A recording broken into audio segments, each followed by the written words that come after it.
shine. Bat an eyelash. Good morning. There are no hands on the clock Why? because they're not needed. What time is it?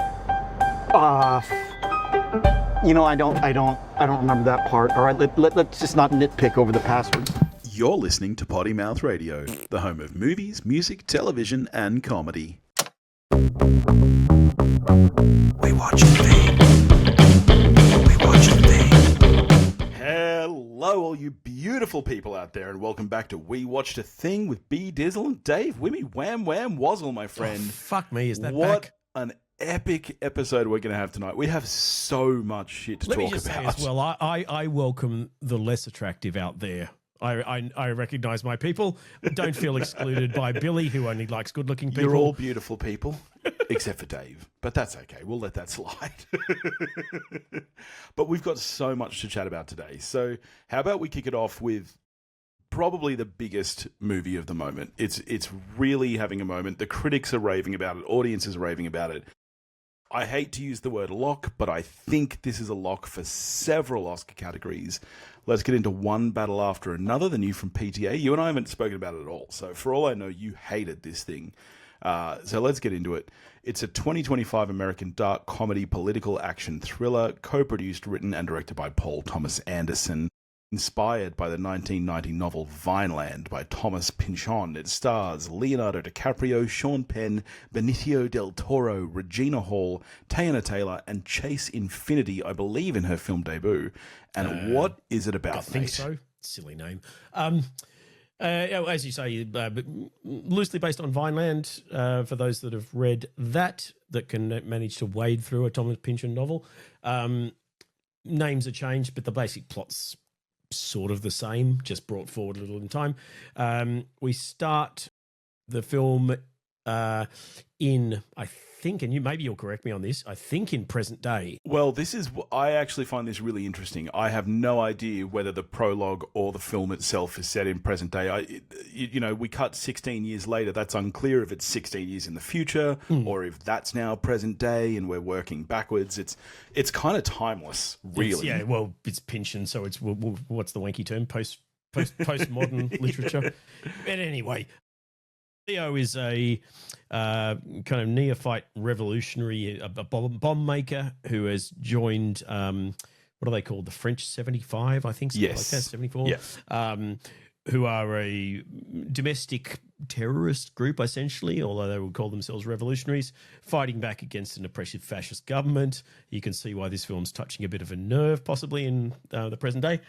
And we start with he and the band who are attacking a detention centre where the government have immigrants locked up, and they kind of free them. During the course of that, the leader of this band, with the rather silly name of, what is it, Perfidia Beverly Hills or something like that, encounters Sean Penn, who is the kind of commandant of the base. During the course of kind of degrading him, manages to get him sexually obsessed with her. And we then, Prince get freed. Leo kind of becomes part of the band, celebrates by shagging Perfidia. And then we jump ahead a bit in time. And over the course of a couple of time jumps, which take, it's Paul Thomas Anderson. I think it's an hour before we get to present day. It's a long fucking prologue. It is not. It is literally an hour into the film before we are in present day. No, it's not. With Chase Infinity. No, it's not. It's not an hour into the film. It's like an hour and 7 minutes. It is absolutely not. It would be 30 minutes max, and I don't even think it's quite that long. I'm literally going to pause the record and look it up.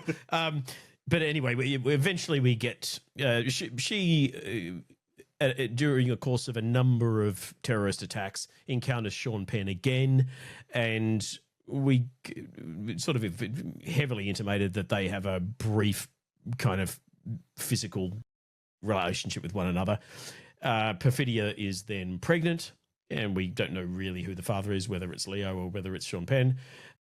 Jump ahead 16 years, and we've got Leo living with the daughter. Perfidio's fucked off to be a revolutionary somewhere because she doesn't want to be a mother. And then the film gets good. Okay. All right. Okay. Yeah. So what happens from that point is she gets busted. She sells out the rest of the French 75. And yeah, then we time jump. Haim gets shot in the head. And so, yeah, then it becomes slightly more of an action, dark satire. Yeah. It's actually quite a funny film. It's but way funnier than I only was in the latter expecting half. it to be. So I have not seen any trailers for this film. I knew nothing about it. I did not know what the plot was. I didn't know if it was meant to be a comedy or a thriller. It's a very, very funny film. This succeeds where Honey Don't failed, where this really manages to blend the action, the thriller, the comedy very, very, very well. For my money anyway. It sounds like you're maybe a little cooler I'm very on this mixed film. on this. I don't think it's the greatest film of the year, which a lot of people are touting it as. I've got a very mixed relationship with PTA. There's a few of his films that I really love. There are a few of his films that I think are very overrated. And with the exception of probably two of his films, I think they're all too long. They're all bloated. And I'm not surprised that he and Tarantino used to be cocaine buddies and go out partying in the early days because they both think they're the second coming of cinema. And PTA is better than Tarantino. I see. I differ completely. I think Tarantino gets more of a pass from me. They're both horrendously arrogant, and I would hate to actually have them in my circle of friends because I think they'd be insufferable. But I think Tarantino almost gets a pass because all of his films are fun. Even the long ones are fun, whereas PTA's films, I think, are a little bit self-important sometimes. I don't want to get all of the fucking film Twitter bros giving me death threats. He's incredibly talented, as Tarantino is, but I find there are not many of his films that I happily revisit because I find them a little bit self-important and bloated, and So I didn't find this film felt long at all. To me, this is so perfectly paced. This second movie half I loved. Flies I by. loved the second half. You keep saying half. It's not half. It's nowhere near half. It's more like the second two-thirds. The last hour and 45 minutes, so just over half the film, is great. I found the first hour dragged a bit. I didn't hate it. The acting is phenomenal across the board. The direction is fantastic. The cinematography is fantastic. The look's amazing. Don't get me wrong. Johnny Greenwood's score, it's all great. The score is incredible. But yeah. I found the first half really dragged, and I didn't need it to be that long. So I don't think it really added to the character development much at all. That's crazy. So I saw this as a double feature. Jesus Christ, were you in the cinema for a week? Well, yeah, because the film we saw before this is also famously quite long. 2001: A Space Odyssey was showing in IMAX for its that film doesn't drag at all. anniversary. That film could be longer. It felt long compared to this. So we did both back to back. Literally, the 2001 session. They were both in IMAX. Wow! And so it was literally turnaround. 2001 finished at IMAX. Actually, finished at 2:39 p.m. and then this movie started at 2:40 p.m. So we literally did not leave the cinema, and this movie just flew by from start to finish to me. The acting is incredible. Give Sean Penn the Oscar now. Oh, he's a lock, surely. I can't think of anyone that's even close to being in the running. I mean, I know that we are still early in terms of the Oscar year, and I think that's the only kind of hiccup for this film is, are people still going to be having that conversation come, February, March? Well, I can't think of anything that we've had already that I think would be a contender against him. No.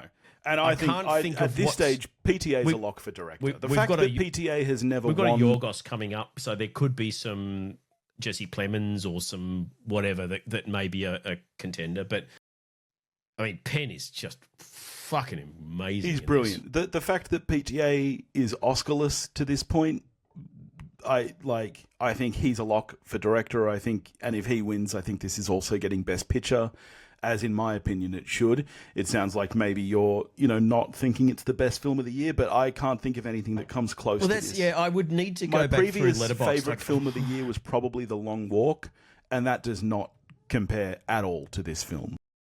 No, not even close. I can't think of anything off the top of my head that I think is a viable contender against it. I think it's certainly, I mean, it's a lock for a nomination, and it's going to be a front runner, I would think, for both director and picture. And yeah, screenplay's a tricky one. I mean, surely this won't go in adapted. Surely it'll it go has in. to be adapted. Does it?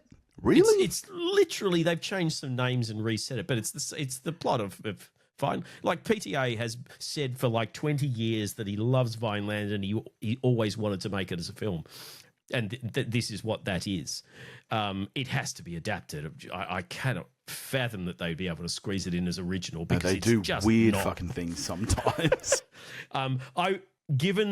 If it goes in as adapted, which I think it would have to, I think it's probably a fair bet for a nomination, because enough is changed that they've done a good job on the adaptation. I mean, it's still too fucking long, but Thomas Pynchon's books This is not loaded long.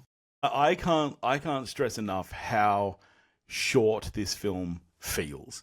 I think you are over exaggerating the prologue, which honestly is half-hour max. I am going to check this. I think you should, because I think you'll be surprised. I mean, you kept saying an hour 40 and that's like half the film. This film is... I said over half. Not a huge amount over. It's not. It's, what is it, 2 hours, 40 minutes or something? Yeah, so an hour 40. I think it's, and that's... Look, I'm not giving Tarantino's films are often a little bit too long as well.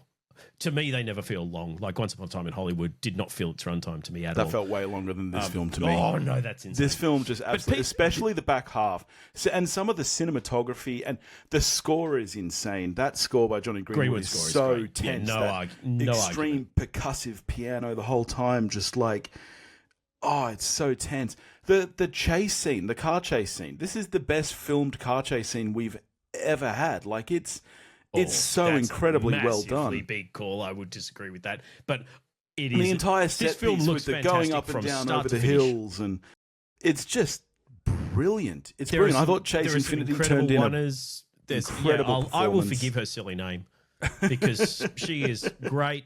Leo is great. Sean Penn is next level. Benicio and from the start of the film, I was expecting. I liked. She was about the only good thing in the bloated wank fest that was Licorice Pizza. Apart from Hoffman Jr. She's underused in this. She doesn't have a huge amount to do, but she has a big career ahead of her as an actress, I think. She is genuinely talented. Yeah. From the start of the film, I actually thought that this was going to be much more political than it was, but this is not a political film, I don't think, really, in any way. I think it has politically motivated characters, but I don't believe that this film is saying one thing or the other about either side. For example, I mean, our terrorists who are doing, bad things, maybe for good causes, but they're still doing bad things. They're on the quote-unquote good side against the fascist government, and it's not saying these people are heroes. Like, I actually... You don't... There is no way that this is attempting to be even-handed and leave it up to us, which is the good side and the bad side, when you've got secret cabals of white supremacists running things from behind the scenes. I think he's very... And the white supremacists aren't running things from behind the scenes. I mean, yes, there is a secret society involved, but they're not part of the government or anything. No, they stand... what's his name? Tony Goldwyn was very up front saying that they stand above and outside any rules. They do whatever they think is right. All and secret, fuck everyone else. all secret societies think and that. they're killing people left, right, and centre. Yeah, and I mean, once they're the you're- bad Once guys. you're in, and what's the ridiculous? What's the ridiculous? The Christmas The Adventure Christmas Society? Adventurers Club. I fucking loved that. That was brilliant. All Because that's the- exactly the every kind of name names in these this film stupid organizations give. is silly in the extreme, which is part of one of the things I really liked about it is there are, like the names and a lot of there are so many moments of just absurdist satire. Oh, This man, is like when Leo is fleeing Joseph with the Heller group of level teenagers clever and satire. he I loved just falls off the roof and gets and arrested. then walks along and then just gets fucking Yeah. zapped and Just- falls over. So funny. So funny. Yeah, no, it's very, very fun. But the thing that I had an issue with, I'm obviously in the minority. You didn't find this. Most people apparently didn't find this because people are raving about this thing as near flawless. I didn't find really any humor in the first third half, whatever it is, until we get Chasing Infinity era. You didn't find it funny when Sean Penn just unzipped while watching the scene with the binoculars. Really? Interesting. It was unexpected, but it was like the very weird kind of sexual scene right in the opening where Perfidia encounters him for the first time and says... And forces him to get an Get it up. erection. No, don't stand up. Get it up. Yeah. I found that scene profoundly weird. Yeah. I think given, it's supposed given that to. it's right up front... It is kind of surreal. It's surreal. You aren't quite sure what you're watching until you are, and then you're like, why was I watching? Why is this part of the scene? Her character was a complete question mark to me for pretty much the entire film. I didn't get her motivations at all, other than I didn't even really believe her commitment to, the cause, because she quite happily sold everyone out. She quite happily entered into this weird psychosexual relationship with Sean Penn, who, I mean, Yeah, I think she buff was as- just a... ripped as shit. Oh my God, this guy would give Frank Grillo a run for his money at the moment. But I think she was not, just a bit not of a good-looking person, dude. Like, And abandoning the daughter, but then she's writing letters saying she misses the... Like, I had But this is zero exactly sense this of her is character. exactly what I mean. She's not supposed to be a hero, and that's where I think that No, this film I succeeds get that, in not. but I didn't in not understand being any of her motivations political. at all. Yeah, I think she's kind of just a bad person. I don't know that she really truly has what you would call motivations. I think she is very much doing what she wants to do, and I think that's clear from the start. I think that she finds a thrill in the acts of rebellion that she's doing rather than even really rebelling for the cause. And I think that's really clear in the, like when they're setting the bombs and she's trying to drag Leo aside and she's like, let's fuck while it explodes. Like she's clearly she's in all of it for her from the get-go. She's just a bit of a psycho. And that's why I think the film really succeeds, because I don't like her character either, and I don't particularly like her as an actress. So she really I don't think I've seen her before. I mean, it was weird seeing what's Regina Hall, who I only have to look at her face and I start getting annoyed and irritated because she's so insufferable in all the scary movies. And I forget, oh no, she's actually can act. Yeah. And does serious stuff as well. But I see her face and I'm like, oh, I'm just waiting for her to go, oh, get away from the screen. Oh my gosh. I mean, yeah, look, there is a lot still to come out this year. As you said, I am very looking forward to the new Yorgos, which I have seen the trailer for. But if I was doing my Oscar picks tomorrow, this would be nominated and winning 10 plus categories. I'd be giving this, best original score. I'd be giving this editing. I'd be giving this screenplay. I'd be giving this multiple acting. I'd be giving it best picture, director. So that's where I am on this score's a tricky one because there's been some good scores. But yeah, I mean, head picks for Oscars, I would have probably the same. I would have this sweeping the pool at this stage. This is this year's Oppenheimer for... this is a way better film than Oppenheimer. Oh, no, I just mean this in film terms flies of... way faster than Oppenheimer. This is the Oppenheimer of this year in terms of it's just going to Ben-Hur its way through the awards. Yeah. Whether my heart agrees with all of those, maybe not. But certainly the things like acting, score, cinematography, it is a bloody well-made film. I wish I'd seen it in IMAX. I think it would have looked amazing. It was awesome. I'm going to go see it again. I'm going to take Noosh to go see it in IMAX because I think this is worth seeing at least twice. I was mad high on this film. I'm a 9 out of 10 at this stage. How are you scoring it? Probably an 8, I'd say. In terms of recent Leo stuff, I'd probably have this higher than Killers of the Flower Moon. Just also a great film. Spur of the moment. That was way too long, like all Scorsese's are these days. Fucking. That was another one that just felt like it flew by to me. That was, and again, in fairness, that was another one I saw in IMAX. So maybe that does make a difference. It's hard to doze off when you've got 1,000 speakers around your head blasting at 1,000 decibels. I did fall a little bit asleep during 2001. Just a little bit. I thought you were going to say in this, and I was No, going to say not during fair this. point. This was a thrill ride. This kept me awake from start to finish. But just a little bit in 2001, I did drift off. When in the film? A little bit before intermission and a little bit after intermission. I mean, that is a film that has some great sequences and some kind of like, oh, come on, just get through this.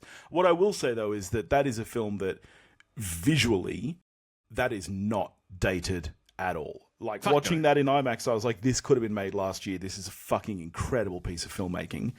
It drags, though. It drags. All right. Big to differ. What I'm doing here is I'm creating a closed circuit.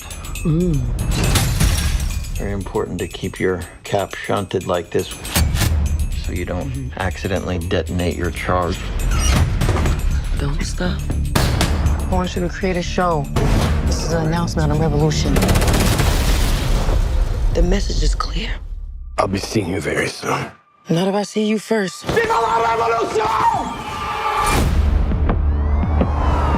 We're bringing justice to the vigilante group known as the French 75. We are here to award Stephen Lockjaw with the Medal of Honor. You have to understand, Willa. Me and Mom used to run around and do some real bad shit. They got hurt. Now they're coming after us. I'm sorry. I didn't ask for this. That's just how the cards were rolled out for me. It's not cards. You don't roll cards. It's dice. Dad, what is wrong with you? You're right. Let's go. I got a tunnel. Whoa, what's going on? I need a weapon, man. All you got is goddamn nunchucks. You know where I can get a gun?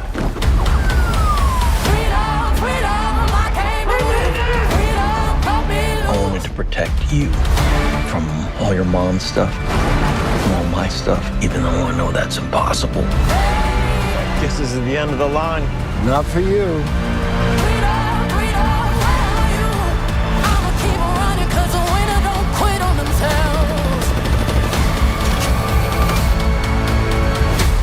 Whoa, who's this? Oh, they're just my friends. Now, is that a he or a she or a they? It's not that hard. They, them. Okay, I just want to be polite. Keep running, jumping the aqueducts, fire hydrants and hazardous smoke alarms on the back of us. But mama, don't cry for me, rap for me, try for me, live for me, breathe for me, sing for me. Yo, say it. Say it, baby. Love you, Bob. Love you too. You know what freedom is? No fear. Just like Tom Cruise. From what I consider the best film of the year to what I probably consider the worst, let's talk about The Roses, a 2025 satirical black comedy film directed by Jay Roach from a screenplay by Tony McNamara. Christ. We do love Tony McNamara around these parts. Yeah, we do. Based on, of course, the 1981 novel The War of the Roses by Warren Adler and a reimagining of DeVito's film from '89. Stars Benedict Cumberbatch and Olivia Colman alongside Andy Samberg, Alison Janney, Belinda Bromelo, Sunita Mani, Zoe Chow, and Kate McKinnon. And what is it about, Dave? Yeah, well, as you say, it's the same story we kind of know. It's a couple who previously have been very much in love. At the beginnings of the relationship starting to unravel and divorce, etc. Although in this case we cover, I mean, it's years since I've seen War of the Roses, but I think we cover a much longer time period in this film. Yeah, because I mean, particularly by the end, like you start before they have kids, by the end the kids are, I want to say 15, 16, so you cover a big stretch of time. Yeah. And yeah, it's as with that previous film, there's a lot of very dark comedy in the unraveling of their relationship and the resentments, etc., that bubble over. Unlike, as I say, my hazy recollection of DeVito's film, this is more like a mix of War of the Roses and Marriage Story. There is some fairly heavy scenes in this where there's a lot more pathos, a lot more kind of tragedy in the dissolution of the. Oh, you sneery face, you mean bastard. Yeah, I'll get to what I have to say in a minute. Yeah, you go. And I don't remember the ending of that film, but I don't think it ends the same way this one does. No, I don't believe it does. No. Well, what I have to say is this. Big Dizzle's Big Call. This is far and away the least enjoyable experience I've had at the movies in recent memory. I do not remember disliking a movie this much ever. As you say, it tries to be heavier. The heavy parts have almost zero weight to them, except being completely unenjoyable. This film is like watching Revolutionary Road without it having any meaning. It's like listening to the Mountain Goats song about a couple falling apart, but it's not enjoyable. It's just watching two people who fucking hate each other. Neither of them are likable in any sense of the word. They're both completely atrocious people doing completely atrocious things. I did not laugh at a single moment in this film. The funny bits aren't funny. The heavy bits aren't heavy. It's just fucking awful. There's not a good thing about this film. And that includes the cast, who I tend to like. I'm not a huge Benedict Cumberbatch fan. I don't like him, but I generally enjoy Olivia Colman a great extent. And I come the ending, I'm like, fucking thank God they're both off the face of the earth. They got what they deserved, and it didn't happen soon enough. This movie was so fucking bad. This is the first time I've ever walked out of a movie and just wished I hadn't seen it. And I mean, each to their own. Like, Nooska hasn't seen it yet. She said she was interested, and I said, look, you should definitely still go see it, because I'm curious to hear what you think. Like, my auntie said she enjoyed it. It's from the sounds of it, you enjoyed it. I don't understand how. So you're going to have to tell me what you enjoyed about this film at all. Okay. For the first half of it, I was thinking, I'm enjoying this. It's two people that I genuinely... I will watch in almost anything. I love them both, and they're both acting well, and I'm laughing enough on the way through. But for the first half, I was thinking, you know what, something's off. I don't know if it's the pacing. I don't know if it's the balance of, because obviously, as we've said, there is more drama in this, and you kind of alternate scenes that are played more for laughs and scenes that are very obviously played for more seriously. By the time we got into the latter half and towards the end, that was bothering me less and less. The one niggle I had when I got to the end is that I think, I've had this issue with other things in the past, where something like this, I think, lives or dies by how you balance the two protagonists. You either need to be 50-50, where you vacillate between whose side you're on depending on the scene, but overall you like them both, or you have a goodie and a baddie. Yeah. I think they're both just awful people. Cumberbatch you have a lot more sympathy for than Coleman for, I would say, 80% of the scenes, which I think is the one major issue I had, is that I think that imbalance in sympathies did hinder it. But I, unlike you, absolutely didn't regret my time with it. I laughed a lot at what did you laugh through. at? What was funny in the film? It's, you know how you like a lot of cringe comedy that I absolutely find very difficult to watch because it makes me so uncomfortable. The flip side is I really like these super dark comedies where people are doing terrible, terrible things. And if you it would be very easy for the scene to be horrendous, but something whether it's the dark, it's a very British kind of British Australian sense of humor. I can imagine that a lot of Americans would find this quite difficult to watch because it's not a style of comedy that I mean, I like that style of comedy as well. It just didn't land in this film for me because I didn't find what they were doing funny, and they're both just so hateful. And because you're not, there is a lot because of you're not on cruelty either in this one film. side, because you're not on either one side, because they are both just really shit people who are both just terrible for each other. It's not like you know what I mean? See, I didn't like I find like I that think that's style where of it comedy worked. too. Like I didn't find them shit people. I think Olivia Colman threw about neither of half them the have a film is single horrible. redeeming quality. Neither of see, them that- have a redeeming quality at all. Cumberbatch's character, The I best think, thing about does. him is that he cares about his kids. That's He's the a only good thing dad. that makes him He's sympathetic in any way. sacrificed, and in the couple of moments, mainly right at the beginning before things start to go awry, and right at the end where they basically destroyed their house and tried to kill each other. There are moments there where both of them are sort of, the veil slips away. They're like, "Oh my God, how did we come to this? I genuinely love you," and I found those moments quite touching. They obviously didn't Because I was just fly like, for you. well, because I was like, you shouldn't fucking be together. I would have been angry if this film ended up with them making up and getting Did you not together. laugh when they give the kids the big, "We're going to get a divorce," and both kids just go, "Jesus, thank Christ, that's been 15 years in the making." No, I didn't laugh at that. No. And I honestly, I was dreading that the film was going to end with them getting back together, which would have just, at least they both fucking die in the end, as they should. No one's seeing this movie, Dave. I don't think anyone cares about spoilers for this movies. I liked the fact that it went there, because that was a big surprise. I did not. I expected even after the very dark, and this is black comedy like. But this is what I mean. To me, it's none of it has any weight.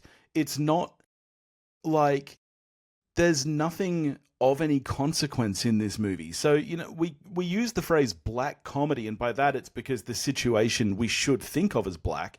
But I didn't. I wasn't sitting there going, "Oh, this is cringy," or "Oh, that's dark," or anything. It was just unenjoyable to me. And maybe it sounds like maybe that was me.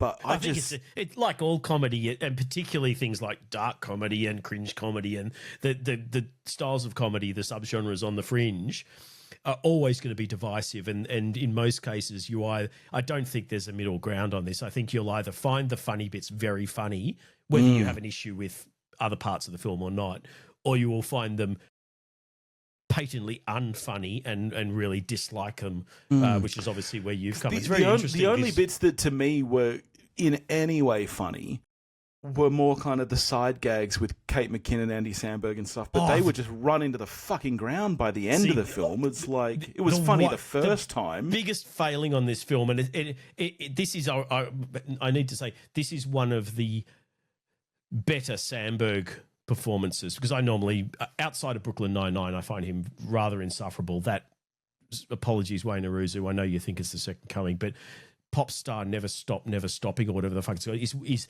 the least funny, most horrendous film that purports to be a comedy of the last 700 years. But I like Palm Springs, and this was more of that Samberg, where he's still Andy Samberg. He's never not Andy Samberg, but he had some moments in this film where he's not playing it for laughs, and I think they worked. McKinnon she is such I genuinely like her as a person. She's incredibly intelligent. She's a very gifted comedian, and yet I usually hate her comedy. I find her painful in the extreme. That what's that ScarJo kind of remake of Very Bad Things, where it's her and all of her gal pals on a Hens weekend, and they kill a stripper or something. Yeah. Rough Night, is it called Rough Night? Yeah. And you've got Kate McKinnon as the Australian friend. Yeah. Yep. With maybe this Right up there with RDJ in Natural Born Killers as just the worst Australian accent in cinema history. That's the Kate McKinnon that I normally experience in almost everything. And that was pretty much the case here. I would have excised her character or recast it because she, as is usually the case, just derails things because suddenly it's the Kate McKinnon show with Kate McKinnon being Kate McKinnon and... Yeah, but they need to inject some kind of comedy into this film. Yeah, but they need a comedian in there. Well, there was a lot of comedy. Let me just... it wasn't any funny comedy. But you can do that with a better actress where it's someone playing a character injecting comedy rather than going, let's stick this person who's funny. I don't think from they could Saturday because Night I Live. don't think this movie's well written at all. And it makes me sad to say that because I like Tony McNamara. Obviously, I love The Rage in Placid Lake. This movie's a straight fail from start to finish. I don't think there's a well-written scene in it. I don't know if he's lost it. I don't think he knows how to write people anymore. Like, I think that's why they have to insert a character comedian like Kate McKinnon. Because I came out the end of this thinking, thank God they got him in, because you couldn't just remake War of the Roses again with a new cast, because that style of 80s or whatever it is, early 80s comedy feels kind of painful now. We've moved beyond that, and you either need to be darker, or you need to be more satirical, or you need to be clever, or it needs to be something more.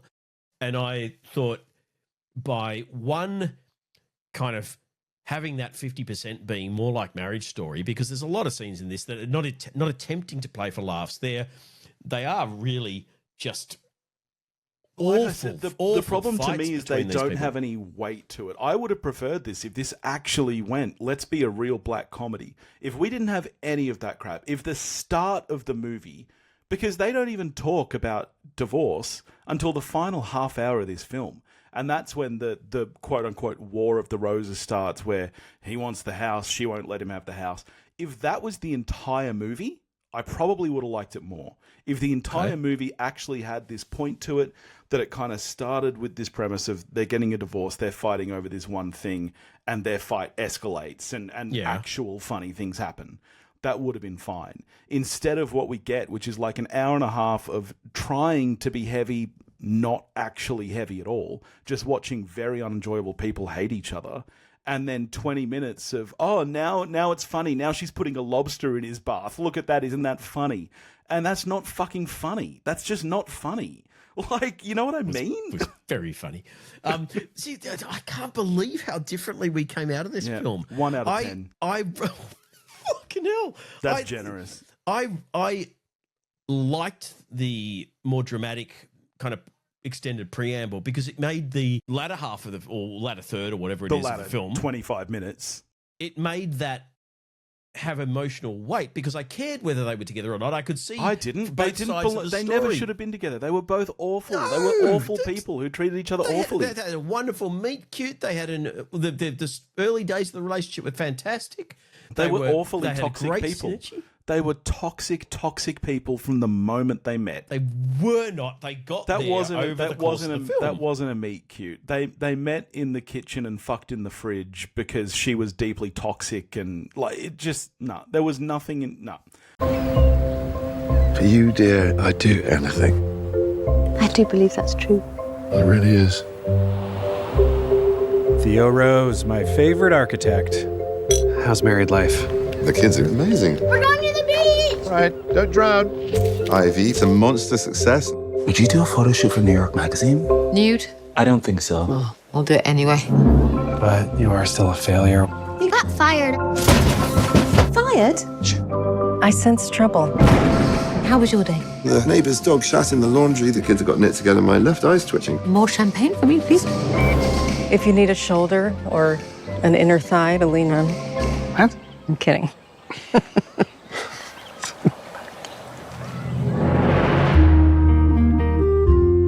Everybody seems to think We hate each other. I suppose sometimes I do hate you. Sporadic hatred. it's infused with tarragon. It adds a bit of bitterness. Ivy likes to leave a little bit of herself in everything she does. I love this fun banter you guys do. Sometimes Ivy's mad at me and I can't even tell. Sometimes he's got his cock in me and I can't even tell. We are done. I say when we're done. I just want the house. I built it. Oh, you're not having the house. We want everything. And he walks out of here with his face still attached. Right, Bruno? Wow. You're a bottomless pit of need. You're just making me madder.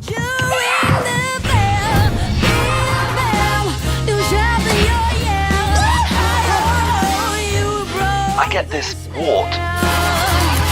Jesus, no. Oh my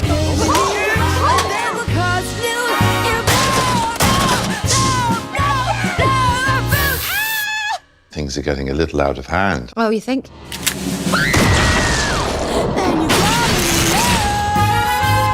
I don't think you have the capacity to fix your problems. Are you actually allowed to say that? That seems unprofessional. Yes, like malpractice. Ah, we'll be expecting a hefty discount. 1 out of 10. How are you scoring it? 7. That's fucking insane. You're giving this 1 point less than One Battle After Another. If the first hour of One Battle After Another was 20 minutes, that would have probably been an 8.5. Jesus. You're upset now. Tell us about Downton Abbey and kind of... All right, well let's just do a couple of quick mini reviews here, because we've both seen at least kind of 2-3 other films over the course of the last week or two. So Yep. Let's just do some real quick. Obviously, I got to Downton Abbey. Was that in the IMAX grand too? finale. This was not in IMAX. We did see this sad. in the gold class though, and we did a high tea. So we got, Nice. scones and whatnot. Fuck, I'd sit through Downton Abbey if I got scones. Look, I'm not going to recommend this movie to anybody who does not watch Downton Abbey. Surely they're all seeing it already. This is the third in a trilogy that came after 6 seasons and 6 Christmas specials of a British TV series. It follows the lives of both the upper class people who live in the Abbey as well as the lower caste people who, as slaves. Basically the 1970s TV show Upstairs Downstairs, which I watched as a child. Yeah, and this is kind of as it says on the tin, it's the grand finale. It's the last we're ever getting of Downton Abbey. This is it. Downton Abbey now. Wow. Yeah, this is it. I mean, obviously, a big part of Downton Abbey was Maggie Smith, who's passed. Luckily, they did actually write her passing into the previous film. So, before she actually died, her character did die, which was good that she was able to have a proper send-off. Tough if you're a 80-something-year-old actor and you casted something and they write you out having you die. It was just like, well, I guess I don't have long. No, well, it worked out for the best because, it's the thing we always say about The Last Jedi. They had a scene where Leia could have died, and they didn't use it, even though by the time they were editing, she'd passed. Anyway. So at least, we got, a farewell to her character on screen and everything, which was good. But now that she's gone, yes, this is the last one. So this is kind of sending off all the rest of the characters. Not knowing any of the characters in this other than, I know some of the cast, obviously, just through photos and media and whatnot. Given that Dame Maggie would have kind of loomed over this, I would imagine, quite significantly. Was it did it kind of lack something without her presence? No, because I don't she think casts so. a big shadow. So she does, but she was always what you'd call a supporting character, really. Like she was the grandmother. She didn't live with the family. She was kind of looming over everything, but she wasn't in every scene. She didn't obviously the series more or less is, it's a glorified soap opera. And you're not doing soap opera storylines with an 80-year-old woman. So she didn't have a lot of the main storylines and stuff throughout the series. So love triangles and... That's exactly right. Going to prison and... There's a lot of going to prison in this show. There's one character who gets arrested like once every 2 seasons, but it does get pretty fucking old. And then at one point they're like, no, now it's his wife getting arrested. So anyway, like if you like Downton Abbey, I don't need to talk about it because you've already seen it. If you don't like Downton Abbey, don't go see it. 8 out of 10, fucking great. Why don't you tell us about one of the ones that you've seen? Alrighty. I got to a film called Splitsville. This is which the I had been the looking day I forward to. saw The Roses, this was on at the same time, and even though we were doing The Roses for the show, I nearly saw this instead, and I wish I had. So look, why don't you tell us much about as it? I enjoyed The Roses, if you're going to go and pick a film about marital issues, go see Splitsville. This is probably the funniest film I've seen this year. Yeah, okay. It's directed by Michelangelo Covino, written by he and Kyle Marvin, and the two of them star in it. And then you've got Dakota Johnson and Adria Arjona. I love Dakota Johnson so much. God, I love her. When I come to write my first film, I can't believe Kyle Marvin has stolen, because what I would do is write myself with a comedically large penis that I get to show in half of the film, and I would write myself having sex scenes with Adria Arjona and Dakota Johnson, both of whom are hilariously out of my league. And this is seemingly what this Kyle Marvin has done. He spends half the film sporting a Dirk Diggler-sized appendage that we see far too much of. And he has himself with two of the most beautiful actresses in the world clamoring for his attention. And it's hilarious. It is... he and Adria Arjona are a couple right at the beginning of the film. They're driving out to go on a holiday or something to visit friends, and inadvertently cause another car to go off the road and people die. And kind of unrelated to that, but Adria Arjona decides to tell him that she's been cheating on him and she wants to get divorced. At which point he jumps out of the car and just runs off into the wilderness to their friend's place. And then you get this here, the friends, which is Michael Covino, the director, and Dakota Johnson, inform him that they're in an open relationship, and that's how they maintain, their marriage. He ends up shagging Dakota Johnson, and then has a hilarious, possibly the greatest fight scene I've seen since Hugh Grant and Colin Firth. Very similar, but a lot more violent. But then there's this kind of almost rotating door of them back and forth, but these two couples, but with one another, without one another. And then Adria Arjona's got this seemingly endless cavalcade of lovers coming through one after the other. And it is, not only do you kind of care about the characters, because I think it's very, very well written.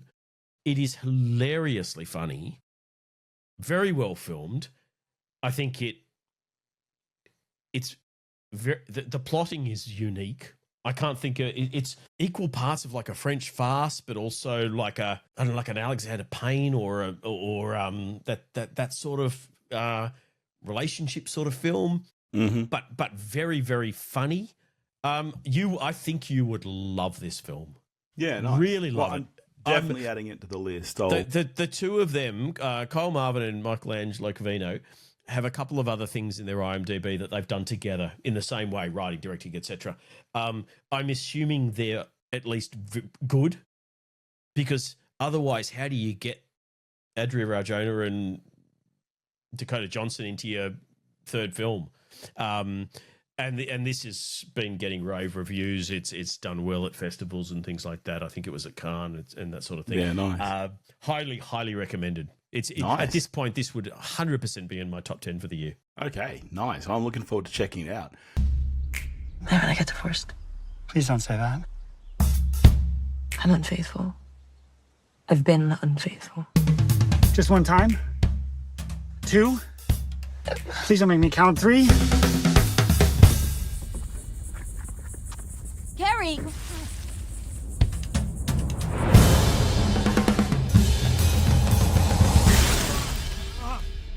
You okay? No. You have any water? I don't want to get a divorce. No one does. She does. Divorce isn't that big a deal. I read a book. It was an article. Whatever. We're open. You just fucking with me right now? We are not monogamous.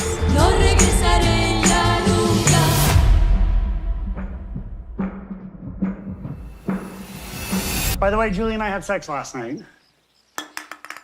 Together.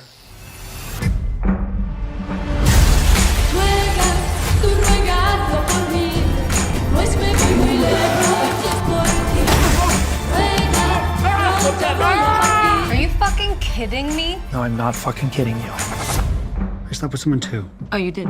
Yeah, and it was good, so it's all good. It was good. We don't even have to talk about it. You guys are so inspiring. I hope I'm this mature when I'm your age. We're not that old. Go to bed.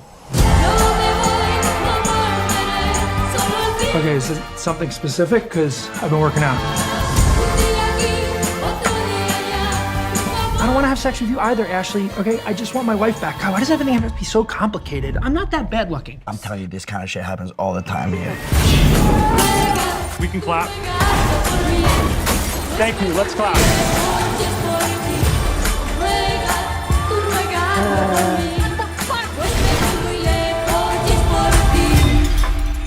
Oh, God. This is normal, right? People go through stuff like this in the first year of marriage. No.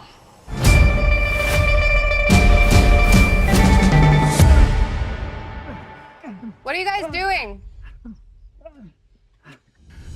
Also this week, I got to A Big, Bold, Beautiful Journey, which is a romantic fantasy film directed by Kogonada and stars Margot Robbie, Colin Farrell. Why do I know Kogonada? What did Kogonada do? Kogonada has done a few things to date. Let's see. Columbus and After Yang. After Yang, that's why. I loved After Yang. Yeah. Colin Farrell as well, again, so they're obviously... Yeah. Directed a couple of episodes of The Acolyte as well. Ugh, don't hold that against him. So fucking terrible. So this film was a blacklist screenplay. And as often happens, it gets altered. Like, I've read the screenplay as well. I thought the screenplay was good. I like this film, but I am a whimsical person. And you are indeed. I like these kind of films. Do I think it's a good film? Probably not really. Margot Robbie is very much... We're very, very heavily into Manic Pixie Dream Girl territory with this film. Oh, the idea of her playing that sort of a role, though, that does sound very enticing. She's good in the film. Colin Farrell, really good in the film. Like, they're both good. I've heard a lot of reviews saying that they don't have chemistry. I don't think that's true. I think they do in the film. Together, and they've definitely got chemistry. Yeah, I think they do. But this film has had really mixed reviews. And I think if you don't like this kind of film, then you're not going to like this film. It's very surreal. It's marketed as a romantic comedy. When you say surreal and it's really and not. Manic Pixie Dream, are we talking... So basically, these like two people, Serendipity John Cusack, or are we talking much full more surreal? surreal than that. Okay. This movie wants to be Eternal Sunshine of the Spotless Mind. Oh, okay. And it's not that, of course. It's done in a lot more of a whimsical fashion. It's almost like that plot? meets If it's not spoilery, what 500 Days of Summer. It's almost like that mixed with. So the plot is that Colin Farrell is on his way to a wedding. His car is booted up because he lives in New York, so he goes to hire a car. And the car hire place is this really bizarre, it's like in a small warehouse. They just have a banner that says the car rental agency. It's very kind of, why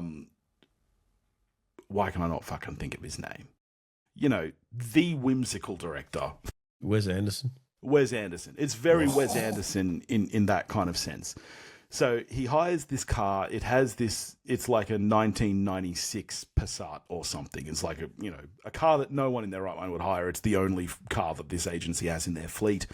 And it has this GPS system that is magical. You know, like think of LA Story, the Magic Street sign. Shyamalan Jr. thing where the magical GPS takes you into the killing fairy field. So he goes to the wedding. He meets Margot Robbie there. And basically they go on this adventure together where the GPS is directing them to random doors in the middle of nowhere that take them to moments in their past.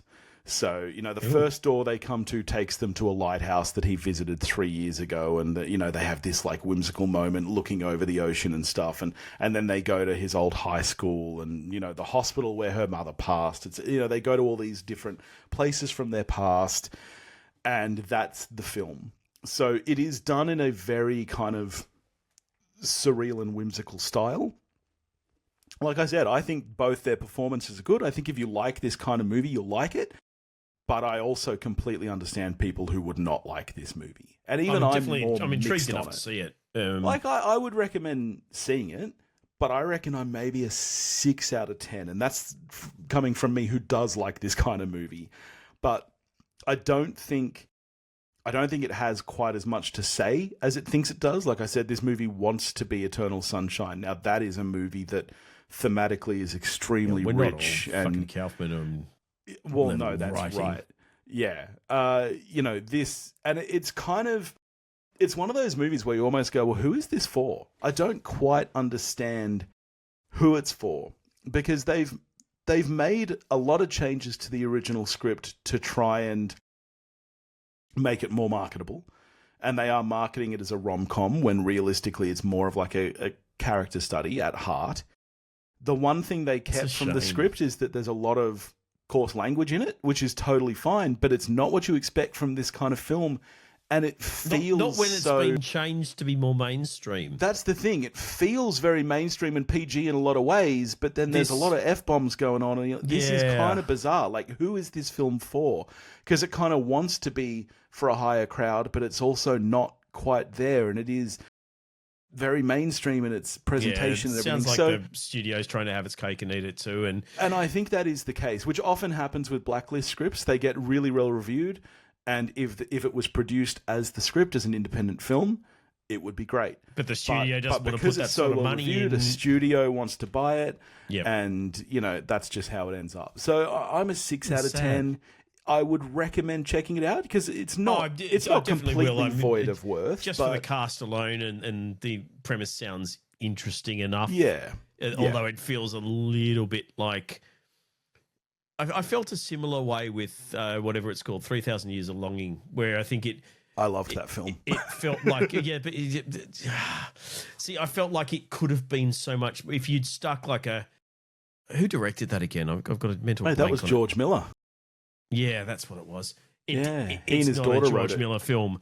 That should have been directed by a Terry Gilliam or someone. Yeah, I can definitely see where you're coming from with that. And lent into the surreal fantasy. It felt like it was trying to be too many things at once, and that it wasn't stretching enough on any of those fronts. That's sad. And then I knew nothing about it other than I'd seen the two of them on the interview circuit, and they certainly appear to have great chemistry doing interviews. It was kind of like watching Jennifer Lawrence and Chris Pratt when they were doing the rounds for Passengers. Whether you like Passengers or not, the two of them were fabulous in interviews together, and obviously another blacklist really script. like each other. Yeah, and I mean, unlike it sounds like this one, Passengers is a great fucking movie. All right, well, that's it from me. That's all I've seen. Apart from that, I've just been rewatching old films. We watched Hitchcock's Rope last night, which, if you haven't seen it, fucking brilliant movie. But anyway, anything else from you, my friend? I'll just briefly. I did see Relay. Lily James. Yes, the beautiful Lily James, who I believe that movie is why she doesn't appear in Downton Abbey, the grand finale.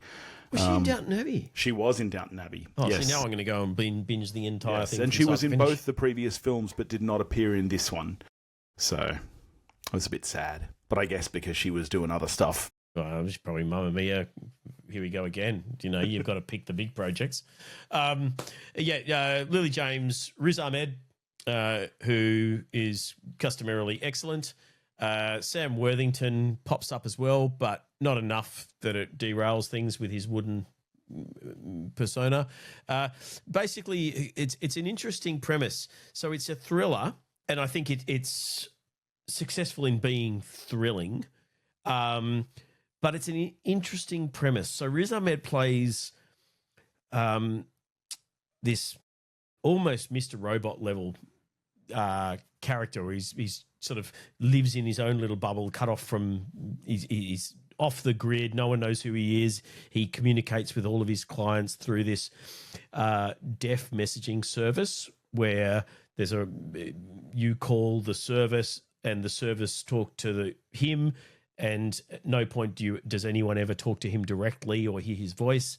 And he acts as an intermediary for whistleblowers. So if you've worked for a big, as Lily James does, big pharma company, and happen to have come across the fact that one of their food additives is likely to kill millions of people, and you've been reassigned and eventually let go, but have taken a file with you, he doesn't help you if you want money for that. He helps the people who want to get on with their lives and are have like hitmen trying to kill them and shit. Yeah, and he acts as an intermediary to facilitate the exchange of documents and whatever, which is interesting in and of itself. The way he does that, the way he assesses the situation is fascinating. The first half of this film I loved. The plot kind of goes some weird places, which I'm still not convinced whether I really like or whether I think would have been better if they hadn't tried to be too clever. Yeah, okay. But the acting's great. Lily James is great. Riz Ahmed's fantastic. It's unique enough in its premise that I think it's 100% worth watching. It's directed by Dave McKenzie, who did like Hell and High Water and stuff, so it's really, really well made. Sadly written by the guy who wrote Expendables 4, so I think this is certainly, whether or not where I fall on the whether I like the kind of final act or not, it's still the best thing this guy's done, probably. Yeah, definitely worth seeing. Okay. Relay. All right, cool. Nice. Well, that is it from us this week. Is there anything coming out next week? Is there anything that we need to talk about? We should probably revisit Alien Earth in passing if you've managed to see all the episodes now. I have not watched any further of it. I've been too busy because we're coming into the spooky season. So I've been too busy educating news for October. So we watched The Ring the other day. What else did we watch? Oh, heaps of stuff. Okay, so I guess, are you keen on the Smashing Machine? Do we really need to see The Rock try to win an Oscar? No, fuck that. What's the Smashing Machine? I've never heard of this thing. Dwayne Johnson and Emily Blunt. Jesus Christ. Oh my God, it's a Jungle Cruise reunion. We need to get Topher on. It's Benny Safdie. Oh my God, it is. I didn't even think of Jungle Cruise. Yeah, it's a Benny Safdie film who I tend to be a bit mixed films. on. I hate the Rock films. I don't think even Emily Blunt can manage to lift that out of god-awful oblivion, so I have zero interest whatsoever. We do also get Him, which is produced by Jordan Peele, but it's had mixed reviews.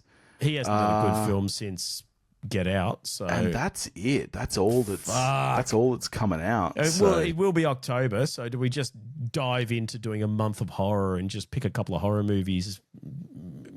Yeah, talk about them. Yeah, let's do like some rewatches. Yeah, you know what we could even do? We could do like a series where we theme each week. So like next week, first week of October, Zombie Week, Vampire Week, that's Vampire Week, Frankenstein Week, Aliens Week. Yeah.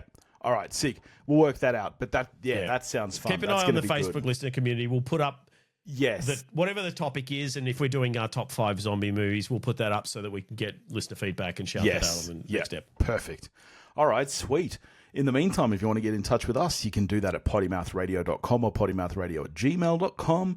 Go check out the Facebook listener community, as just mentioned, especially if you're keen for Horror Month. You can have your say on all of those topics, etc.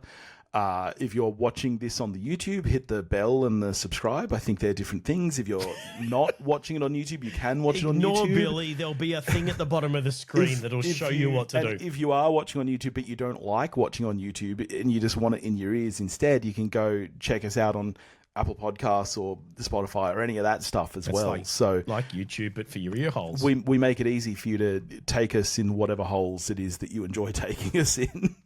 Ear holes, eye holes, rectums. It's all good. All right, and we'll catch you next week. Cheerio.